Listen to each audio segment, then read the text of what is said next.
Hello dear, मेरा नाम पंकज प्रजापति है। मैं आपको बताने वाला हूँ आज एसएफडी और बीएमडी के बारे में।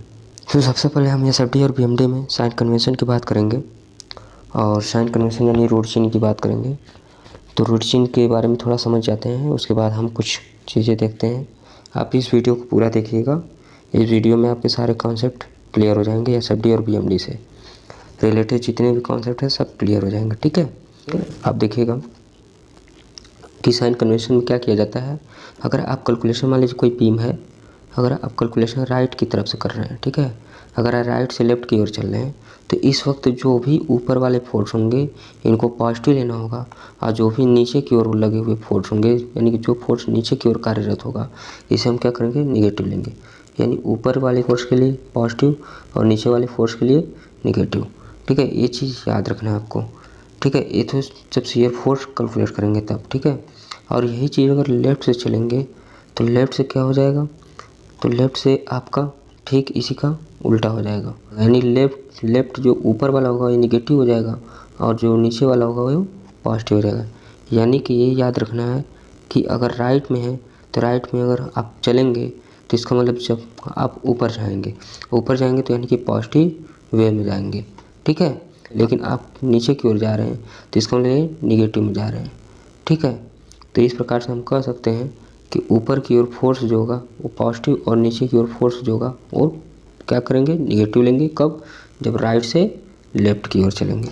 तो ये आपको याद रखना है। ठीक है, अब बेंडिंग मोमेंट के लिए क्या है, तो बेंडिंग मोमेंट के लिए ठीक है, गणना चाहे राइट से लेफ्ट हो चाहे लेफ्ट से राइट हो, दोनों केसेज में क्या होंगे, सदैव ऊपर वाले फोर्स के द्वारा जो मोमेंट आएगा। यानी कि अगर आप मान लीजिए जो ऊपर वाले मूवमेंट के लिए फोर्स आएगा, मतलब ऊपर वाले फोर्स के कारण जो मूवमेंट आएगा, ठीक है, तो वो पॉजिटिव होगा और जो नीचे वाले मूवमेंट फोर्स के कारण जो मूवमेंट आएगा वो निगेटिव होगा। ठीक है, यानी जैसे अगर बताएं तो ए, जैसे हम मान लें कि ए मान लीजिए बीम है। ठीक है, अब हमने इसको राइट से लेफ्ट की ओर चला। ठीक है, राइट टू लेफ्ट की ओर चला। ठीक है, तो राइट से लेफ्ट की ओर चला तो इसके कारण क्या होगा, मोमेंट कुछ इस प्रकार का होगा। ठीक है, अगर मान लीजिए यहाँ सेक्शन लिया हमने, इस सेक्शन पे निकाला शियर मतलब बेंडिंग मोमेंट, तो ये क्या करेगा, इस तरह से घुमाएगा। तो इसके केस में क्या हो जाएगा, ये पॉजिटिव हो जाएगा। ठीक है, अगर यही चीज़ यहाँ रहेगा और हमने भी इसको यहाँ पर निकालना तो ये इस प्रकार से घुमाएगा, तो इसके केस में भी पॉजिटिव हो जाएगा। ठीक है, यानी कि ये क्या होगा, सैगिंग करा देगा, बीम का सैगिंग करा देगा। तो अगर जब मोमेंट सैगिंग करा रहा हो तो ये पॉजिटिव हो जाएगा। और जब यही चीज़, ये एक बीम है और एक फोर्स इधर का लगा है, आपने एक सेक्शन लिया, आपने एक सेक्शन इस सेक्शन पे निकालना है। ठीक है, इस बिंदु पर निकालना है आपको बेंडिंग मोमेंट, तो ये क्या करेगा, इस प्रकार से घुमाएगा। ठीक है, ये मतलब इस प्रकार से घुमाएगा। अगर ये फोर्स यहाँ लगाते हैं इस प्रकार से घुमाएगा। ठीक है, तो इस प्रकार से घुमाएगा तो ये क्या करेगा, बीम का हागिंग कर देगा। ठीक है, तो बीम का हागिंग कर देगा, तो इस कंडीशन में क्या हो जाएगा, ये दोनों निगेटिव हो जाएगा, ये भी निगेटिव हो जाएगा, ये भी निगेटिव। तो हमने सीधे आपको यहाँ पर ये याद नहीं रखना क्लॉकवाइज एंटी क्लॉकवाइज, बस आप इतना याद रखिए कि अगर आप किसी भी सेक्शन पे निकालें मोमेंट, अगर उसके दाएं हो चाहे बाएं, अगर नीचे की ओर फोर्स लगा है तो इसके लिए बेंडिंग मोमेंट क्या हो जाएगा, इसके कारण जो बेंडिंग मोमेंट का मान होगा वो निगेटिव होगा। ठीक है, इसके कारण बेंडिंग मोमेंट का मान निगेटिव होगा। और यही अगर ऊपर की ओर काम कर रहा है फोर्स, अगर यही ऊपर की ओर काम कर रहा है फोर्स, तो इसके कारण जो बेंडिंग मोमेंट होगा ये पॉजिटिव हो जाएगा। बस इतना याद रखना है आपको, कभी भी भूलेंगे आप नहीं। ठीक है, अब देखते हैं आगे भार के प्रकार। ठीक है, भार के प्रकार, टाइप ऑफ लोड। तो सबसे पहला टाइप ऑफ लोड में पॉइंट लोड, दूसरा यूनिफॉर्मली डिस्ट्रीब्यूटेड लोड यानी समवितरित भार, तीसरा क्या है आगे अभी बताएंगे, पहले इसको जान लेते हैं। तो पॉइंट लोड क्या होता है, जैसे मान लीजिए कोई धरन है, धरन कोई ऐसा इस प्रकार का भार लगा हुआ है जो धरन के किसी एक बिंदु पर कार्य कर रहा है। यानी कोई धरन है, धरन पर कोई ऐसा भार, कोई ऐसा लोड लगा हुआ है जो इसे किसी एक बिंदु पर काम कर रहा है, तो ऐसे लोड को हम कहते हैं पॉइंट लोड। ठीक है, ऐसे लोड को कहते हैं पॉइंट लोड। फिर दूसरा होता है यूनिफॉर्मली डिस्ट्रीब्यूटेड लोड, यानी जिसको हम यूडीएल संक्षिप्त में क्या बोलते हैं, यूडीएल बोलते हैं। यूडीएल क्या होता है, जैसे कि मान लीजिए कोई बीम है, ठीक है, तो बीम पर मतलब कि ये क्या होता है, समान रूप से बटा हुआ भार जिसको हम बोल सकते हैं। ठीक है, समान रूप से बटा हुआ भार यानी कि सम वितरित भार, सम वितरित भार, समान रूप से बटा हुआ भार, ये इस प्रकार से हो सकता है, या कहीं कहीं इस प्रकार से लगाया गया रहता है, कहीं कहीं ऐसे ऐसे ये इस प्रकार से लगाया गया रहता है, तो इसको गड़बड़ नहीं होंगे। ठीक है, तो इस प्रकार से आपका होता है। या कहीं कहीं देखेंगे तो इस प्रकार मतलब त्रिभुज बनाकर ऐसे देता है, ऐसे ऐसे। ठीक, तो इन तीनों में से कोई भी प्रकार से हो सकता है, सब संवितरित भार, सब यूडीएल लोड में आएंगे। ठीक है, तो दूसरा यूडीएल लोड। अब हम बात करेंगे थोड़ा सा यूडीएल लोड को पॉइंट लोड में कैसे चेंज करते हैं। तो यूडीएल लोड को देखिएगा पॉइंट लोड में कैसे चेंज करते हैं। तो माना कि कोई बीम है और इस पर आपका यूडीएल लोड लगा हुआ है, और ये बीम की लंबाई मान लीजिए यल है। ठीक, और यूडीएल लोड का मान मान लीजिए W किलो न्यूटन है, किलो न्यूटन पर मीटर। तो इसको पॉइंट लोड में चेंज करना है, तो इसको सीधा सीधा क्या करते हैं, तो जितनी दूरी में लगा है उतनी दूरी में, तो ये पॉइंट लोड में, और पॉइंट लोड में जब चेंज करेंगे इसको यूडीएल को, तो काम कहाँ करेगा, तो ये आधे पे, यानी जितना यूडीएल लगा होगा उसके आधे पे काम करेगा, यानी कहीं इसके बीचों बीच काम करेगा। ठीक है, इसके बीचों बीच काम करेगा, ये आपका यल है, तो ये आपका बीचों बीच काम करेगा। ये हो जाएगा कितना, पॉइंट लोड में बदल जाएगा, और ये कितना हो जाएगा, WL हो जाएगा, WL kilo Newton, WL kilo Newton. यानी कि बस क्या करना है, W का L में गुणा कर दीजिएगा, तो ये आपका पॉइंट लोड में बदल जाएगा। ठीक, पॉइंट लोड में बदल जाएगा, और ये जब पॉइंट लोड में बदलेगा तो ये काम कहाँ करेगा, जितनी दूरी में यूडीएल लगा है इसके एकदम मध्य पॉइंट में। ठीक है, इसके एकदम बीच में काम करेगा पॉइंट लोड। ठीक है, तो इस प्रकार से आपका ये हो जाएगा। फिर बात करते हैं अब तीसरा। ठीक है, तो तीसरा देखिएगा, तो तीसरा है आपका uniformly varying load. Varying load मतलब कि बदलता हुआ भार। ठीक है, यानी कि यूवीएल। तो यूवीएल क्या होता है कि ये कुछ इस प्रकार से लगा होता है, यानी कि जैसे जैसे हम आगे बढ़ेंगे तो ये क्या होगा, धीरे धीरे मान बढ़ता हुआ चला जाता है भार का। यहाँ कुछ, यहाँ 0 है, फिर कुछ है, फिर कुछ उससे ज़्यादा, फिर उससे ज़्यादा, सबसे ज़्यादा। तो इस प्रकार से बदलता हुआ भार होता है। ठीक है, तो इस प्रकार का भार जो होता है आपका यूवीएल कहलाता है। अब यूवीएल को पॉइंट लोड में कैसे बदलना है, भाई अगर ये यल है और ये कैपिटल W है, ठीक है, किलो न्यूटन पर मीटर में होगा। ठीक, और इसका यूवीएल में क्या, सॉरी पॉइंट लोड में क्या मान होगा इसका, तो ये जो यल लंबाई का धरण है, तो ये यल लंबाई हो गया, यल लंबाई, और इसका जो भार जो पॉइंट लोड होगा ये काम करेगा, जो बड़ा वाला सिरा है, बड़ा वाला, ये बड़े वाले से कितने पर, L/3 पे काम करेगा। कहाँ पे, L/3, यानी कि यहाँ से जो ए दूरी होगी, यानी ये दूरी जो होगी ये L/3 होगी। ठीक है, और यही पॉइंट लोड है, तो ये पॉइंट लोड कितना हो जाएगा, तो ये त्रिभुज जो बन रहा है इसका एरिया हो जाएगा। तो इसका एरिया क्या होगा, ये ऊंचाई कितनी है W, इसका आधार कितना है L। ठीक है, तो हम त्रिभुज का एरिया कैसे निकालते हैं, हाफ W इंटू L। ठीक है, तो हाफ W इंटू L हो जाएगा, और 1 किलो न्यूटन में आएगा। तो इस प्रकार से क्या हो जाएगा, इसका पॉइंट लोड हो जाएगा। और एक कहाँ काम करेगा, जो बड़ा वाला सिरा है। ठीक है, तो यहाँ से L/3 पे, यानी कि L का जो ये पूरा जितने पर ये बाहर लगा है इसके मतलब इसके बाई 3 पर। ठीक है, और इस सिरे से 2L/3 हो जाएगा। ठीक है, इस सिरे से 2L/3 हो जाएगा। ठीक है, तो इस प्रकार से आपका ये हो जाएगा। चलिए देखते हैं क्वेश्चन। देखिए क्वेश्चन क्या है, बोला है कि draw the SFD and PMD shown in figure. ये आपका चित्र दे रखा है। ठीक है, एक देखिए फोर्स यहाँ पर लगाया हुआ है, पॉइंट लोड। ठीक है, और यहाँ पर देखिए हिंज सपोर्ट है। ठीक है, और यहाँ रोलर सपोर्ट है। ठीक, सिरे बी पर, और यहाँ पर देखिए यूडीएल लगा हुआ है, और यहाँ भी एक पॉइंट लोड है, और यहाँ यूवीएल लगा है। तो हमने एक ऐसा क्वेश्चन लिया है कि जिसमें सारी चीज़ें आपकी क्लियर है। ठीक है, इसमें आपका नति परिवर्तन बिंदु भी मिलेगा। क्यों, क्योंकि देखिए यहाँ पर एक क्या है, ओवर हैंगिंग बीम है ना, ये क्या है, ओवर हैंगिंग बीम है। यहाँ पर इसका कुछ भाग निकला हुआ धरण का बाहर की ओर। ठीक है, तो इसलिए ओवर हैंगिंग बीम है। ठीक, तो इस प्रकार से आपका ये है। तो देखिए, तो ऐसे कंडीशन में सबसे पहले क्या किया जाता है, जब आपका SFD और BMD आता है तो सबसे पहले रिएक्शन को कैलकुलेट किया जाता है। ठीक है, तो रिएक्शन कैलकुलेट किया जाता है, यानी कि RA और RB। ठीक है, यानी कि सिरे ए पर जो रिएक्शन आएगा हिंज सपोर्ट के कारण, और यहाँ पर रोलर सपोर्ट पर जो रिएक्शन आएगा, ठीक है। तो चूँकि हिंज सपोर्ट में 2 रिएक्शन आते हैं, हॉरिजॉन्टली रिएक्शन, एक वर्टिकली रिएक्शन, ठीक है। यहाँ पर मोमेंट कोई भी यहाँ मोमेंट नहीं आता, मतलब कि रेजिस्टेंस मोमेंट, यानी कि रेजिस्टेंस मोमेंट का मान क्या होता है, यहाँ पर 0 होता है, ठीक है। यहाँ पर रेजिस्टेंस मोमेंट का मान क्या होता है, 0 होता है। लेकिन रोलर सपोर्ट में केवल वर्टिकली रिएक्शन आता है, यहाँ पर हॉरिजॉन्टली रिएक्शन नहीं आता है, ठीक है। थोड़ा सा मैं इसके बारे में बता दूँ आपको सपोर्ट्स को लेकर, ठीक है। थोड़ा सा इधर देखते हैं। तो देखिए, जैसे एक चीज़ याद रखिएगा, जब आपका केवल हिंज सपोर्ट है, ठीक है, आप हिंज सपोर्ट को छोड़िए, पहले रोलर सपोर्ट बनाइए।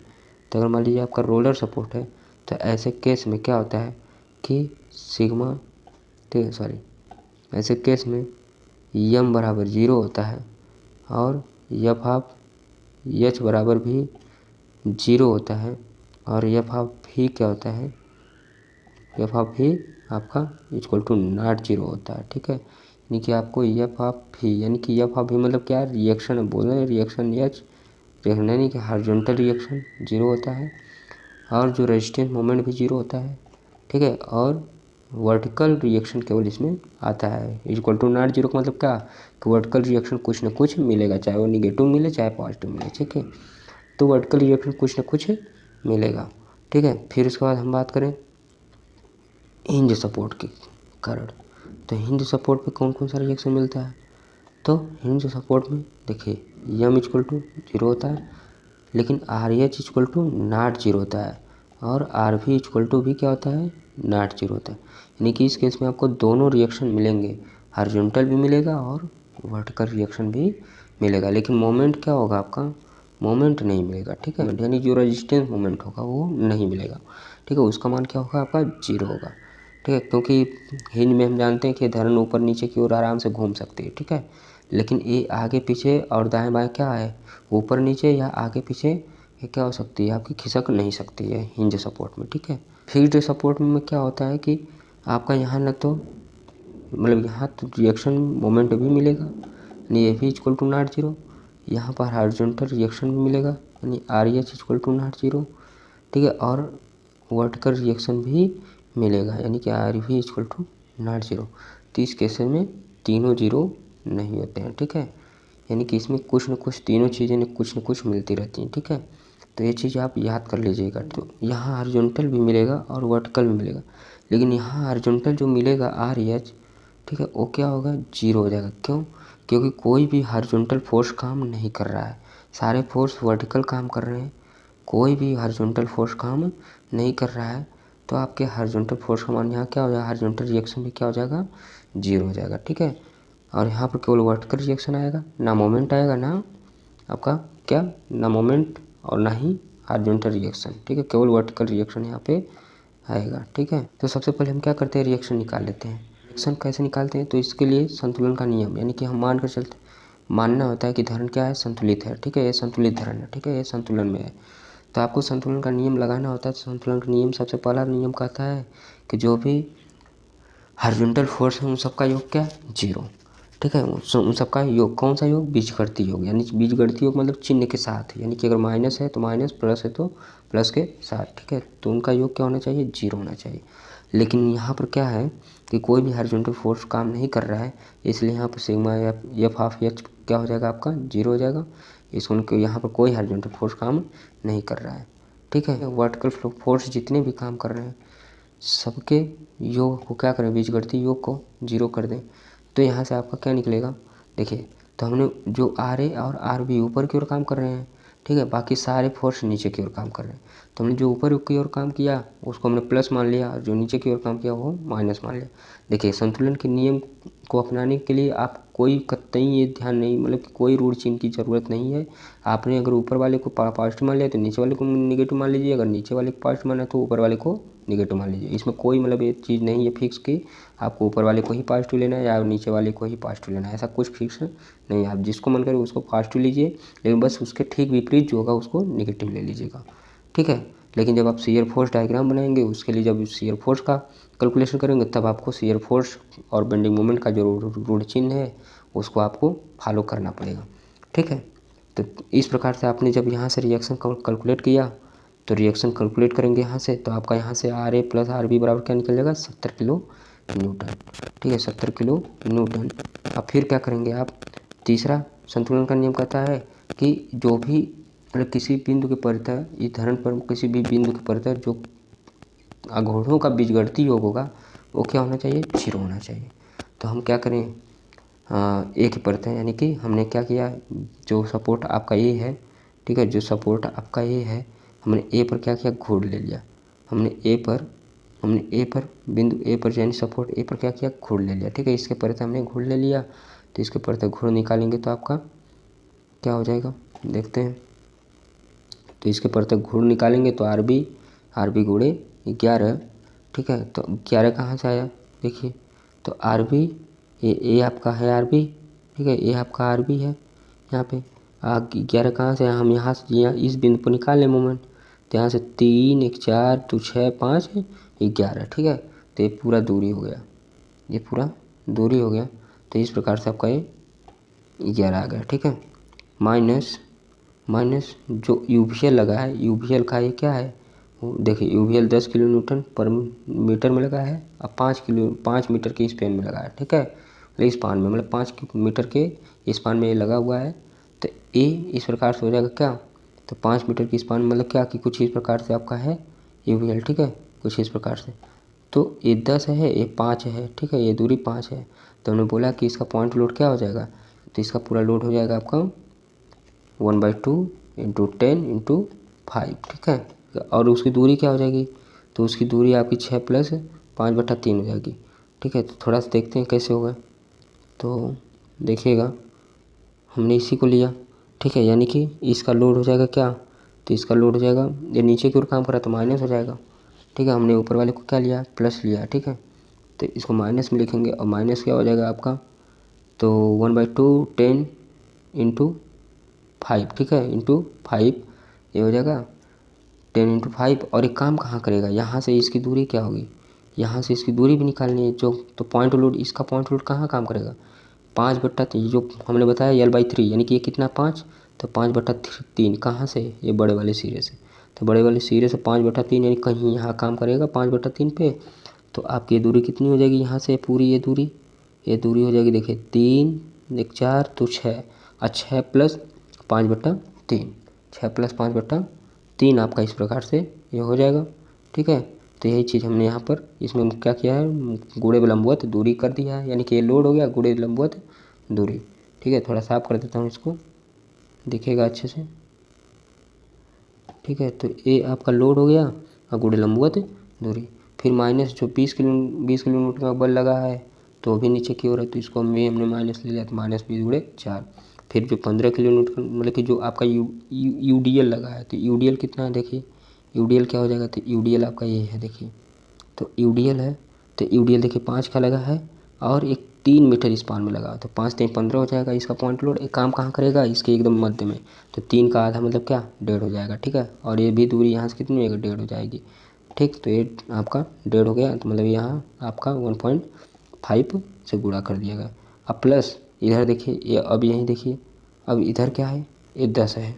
ठीक है, ये 10 है, लेकिन ये सब कैसे घुमा रहे थे, ये सब ऐसे घुमा रहे थे, इसको इस दिशा में घुमा रहे थे, लेकिन ये कैसे घुमाएगा, हम यहाँ पर निकालें, ये कैसे घुमाएगा, इस दिशा में घुमाएगा। ठीक है, तो अगर आपने इसको क्या लिया है, निगेटिव माना है, तो ये क्या हो जाएगा, पॉजिटिव हो जाएगा। ठीक है, ये क्या हो जाएगा, पॉजिटिव हो जाएगा। तो इसलिए ये 10 गुणे यहाँ से इसकी दूरी कितनी, 4। ठीक है, तो यहाँ से इसकी दूरी 4 हो गई। तो इस प्रकार से आपका 10 गुणे 4 हो गया। और जब पूरे को सॉल्व करेंगे तो आपका इतना आएगा, और आर बी आ जाएगा 23.1। पूरा सॉल्व करेंगे तो अब फिर इसको जब समीकरण 1 में रख देंगे, यानी कि आप इस आर बी का मान ऊपर वाले समीकरण इसमें क्या करेंगे, यहाँ पर इसमें जहाँ निकाले थे इसमें। ठीक है, इसमें आप क्या करेंगे, इसमें रख देंगे, इसमें रखेंगे तो फिर आपका यहाँ से आर ए मिल जाएगा। ठीक है, तो आप इस प्रकार से आर ए और आर बी ज्ञात कर लेंगे। ठीक है, तो जैसे रिएक्शन निकलेगा फिर हम शियर फोर्स और बेंडिंग मोमेंट निकालना शुरू कर देंगे। ठीक।